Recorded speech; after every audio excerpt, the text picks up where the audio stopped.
ఇన్ని రోజులు మన నియోజకవర్గాన్ని 15 సంవత్సరాలుగా ఒకడు 10 సంవత్సరాలుగా ఒకడు మీదబడి దోసుకొని ఒక అత్యంత వెనుకబడిన నియోజకవర్గంగా మార్చినటువంటి వాళ్ళను ఒకళ్ళు చరమగీతం పాడాల్సిన మనకు కేవలం 13 రోజులే మిగిలి ఉన్నాయి. 15 సంవత్సరాలుగా దోపిడీ చేస్తూ దళితుడని చెప్పుకొని నిజాం సాగర్ లో దళిత బంధులో దళితుల దగ్గర కమిషన్లు తీసుకొని కోట్లకు కోట్లు సంపాదించినటువంటి హనుమంత్ షిండేను మీరంతా ఏకమై ఆలోచించి పారద్రోలి ఆయనకు ఓటమి చేసినందుకు మీకు అందరికి ధన్యవాదాలు తెలియజేస్తున్నా మిత్రులారా. మిగిలిండు ఇంకొకడు 10 ఏళ్ల నుంచి ఎప్పుడైనా కనబడ్డారా?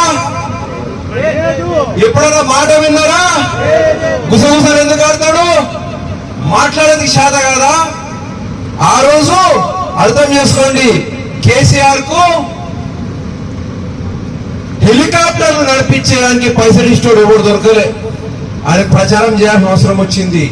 ఎవరు దొరుకుతారా అంటే ఈ బక్రగాడు దొరికిండు.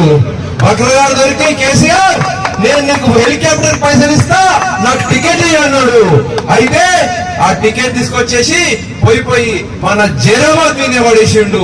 పనికిరానటువంటి ఆ జైరాబాద్ తీసుకొచ్చినటువంటి ఈ బీబీ పటేల్ ఒక్కరోజు మన దిక్కు చూడలేదు, మన దిక్కు మాట్లాడలేదు.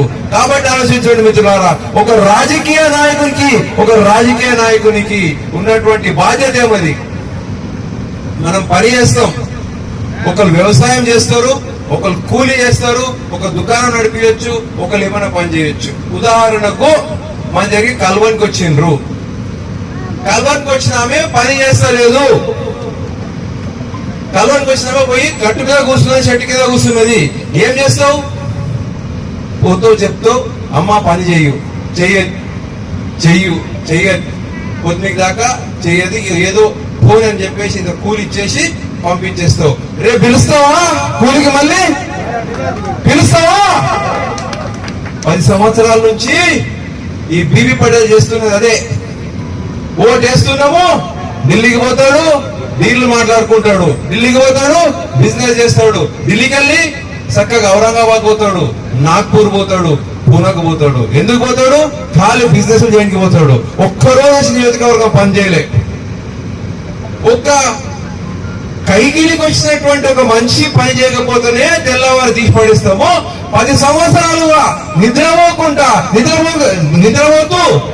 10 సంవత్సరాలుగా ఒక్క పని చేయనటువంటి బీబీ పటేల్ ను ఎందుకు మనం తీసి పడేయకూడదు అని చెప్పి అడుగుతున్నాం మిత్రులారా. ఈరోజు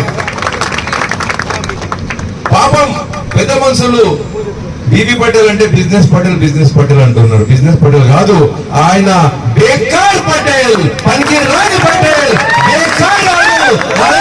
వకీల్ ఉండేటోడు బేకార్ వకీల్ అని చెప్పేసి ఆయనకి. ఎందుకంటే పాపం ఆయన వకాలత్ చేసిండు కానీ ఒక్క కేసు గెలవలే. అదే బేకార్ వకీల్ అంటుండ్రి. ఇప్పుడు నేను 10 ఏళ్ల నుంచి మనం ఓటేసినాం, ఒక్క పని చేయలేదు. కాబట్టి ఈ పదవి నుంచి ఆయనకు బీబీ పటేల్ కాదు, బేకార్ పటేల్ అని చెప్పేసి మన దగ్గర నాయకులు కూడా మాట్లాడుతున్నారు. మొన్ననే గెలిచిన శిశువులది పోసిన పైసలు సొమ్మొక్కొంది, సోకొక్కొంది, కోడి గుడ్డు కూడా తినరాలు.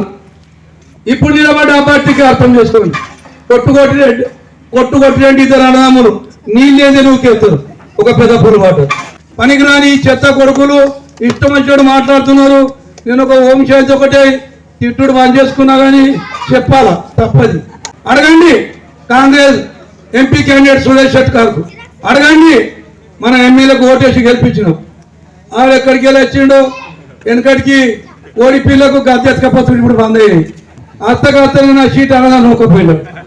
పోతే కంటే బలుకు మల్లూరు అంటాడు, మల్లూరుకు ఓడిపోయి అంటాడు. ఏమీ తెలియక పటేల్ ఈ రోజు కూడా నేను చెప్తున్నా, 4 సార్లు ఎమ్మెల్యే చేసిండు. ఎంత యోధునైనా నేను ఈ రోజు ఛాలెంజ్ చేస్తున్నా, ఆయన కాళ్ళ తుమ్ముకు నేను కూడా పనివ్వ. ఆ విధంగా మీ సేవలు ఉంటాడని మీకు తెలియజేస్తున్నా.